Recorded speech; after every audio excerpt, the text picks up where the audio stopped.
ಅಂದ್ರೆ ಶಾಸಕರ ಸಭೆ ಕರೆದಿದ್ದಾರೆ ಸರ್. ಗೊತ್ತಿಲ್ಲ ನನಗೆ. ನೀನು ಅರ್ಜೆಂಟಾಗಿ ಬಾ ಅಂತ ಹೇಳವ್ರೆ. ನಿನ್ನೆ ಕೂಡ ಡೆಲ್ಲಿಯಿಂದ ಬಂದಿದ್ರಿ ಹೋಗಿ ಸಿಗುತ್ತೆ. ಅದೇ ಸರ್, ಈಗ ನಿಮಗೆ ಅರ್ಜೆಂಟ್ ಬಾ ಅಂದ್ರೆ ನಿಮ್ಗೆ ಏನಾದ್ರು ನೇತೃತ್ವ ಕೊಡ್ತಾ ಇದಾರ? ನನಗೆ ನೇತೃತ್ವ ಕೊಡ್ತಾರೆ. ನಾನೊಬ್ಬ ಸಣ್ಣ ಶಾಸಕ.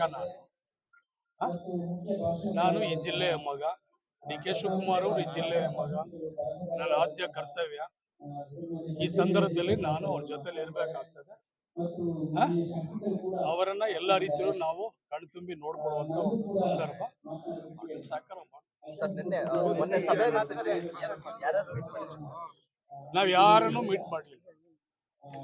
ನಾವು ಒಂದಷ್ಟು ಶಾಸಕರೆಲ್ಲರೂ ಕೂಡ ಒಂದಷ್ಟು ನಮ್ಮ ಆಚಾರ ವಿಚಾರಗಳನ್ನ ನಾವು ಚರ್ಚೆ ಮಾಡ್ಬೇಕಾಯ್ತು. ಚರ್ಚೆ ಮಾಡಿದ್ವಿ.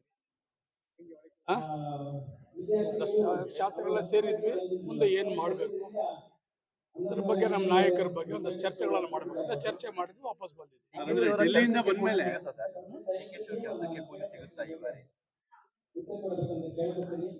ಕೂಲಿ ಯಾರು ಕೊಡ್ತೀವಿ? ನಾವು ಕೆಲಸ ಮಾಡಿದ್ರೆ ತಾನೇ ಕೂಲಿ ಕೊಡ್ತೀವಿ. ಸುಮ್ಮನೆ ಓಡಾಡಿದ್ರೆ ಕೂಲಿ ಕೊಡೋಕ್ಕಾಗ್ತದೆ? ಕೆಲಸ ಮಾಡಿದ್ದಾರೆ, ಕೂಲಿ ಮಾಡಿದ್ದಾರೆ, ಬೆವರು ಸುರಿಸಿದ್ದಾರೆ, ಹೋರಾಟ ಮಾಡಿದ್ದಾರೆ, ಪಕ್ಷ ಸಂಘಟನೆ ಮಾಡಿದ್ದಾರೆ, ಸರ್ಕಾರ ಅಧಿಕಾರಕ್ಕೆ ತಂದಿದ್ದಾರೆ. ಇಂಥ ಸಂದರ್ಭದಲ್ಲಿ ಅವ್ರಿಗೆ ಕೂಲಿ ಕೊಡದೆ ಇನ್ಯಾರು ಕೊಡೋಕ್ ಸಾಧ್ಯ? ಅಂದ್ರೆ ಡೆಲ್ಲಿಯಿಂದ ಬಂದ್ಮೇಲೆ ಸ್ವಲ್ಪ ಆಕ್ಟಿವ್ ಆಗಿದ್ದೀರಿ ಸರ್. ಯಾರು ಶುಭ ಸೂಚನೆ ಸಿಕ್ಕಿದೆಯಾ ಸರ್? ನಾನು ಆಕ್ಟಿವ್ ಆಗಿದ್ದೇನೆ. ನಾನು ಯಾವತ್ತೂ ಆಕ್ಟಿವ್.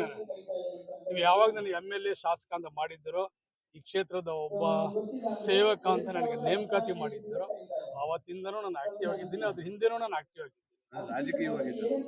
ರಾಜಕೀಯವಾಗಿ ನಾನು ಯಾವತ್ತೂ ನಿಮ್ಮ ಜೊತೆ ನಗಲಾಗ್ತಾನೆ ಇರ್ತೀನಿ, ಕೆಲಸ ಮಾಡ್ತೀನಿ, ಜನ ಜೊತೆ ಇರ್ತೀನಿ.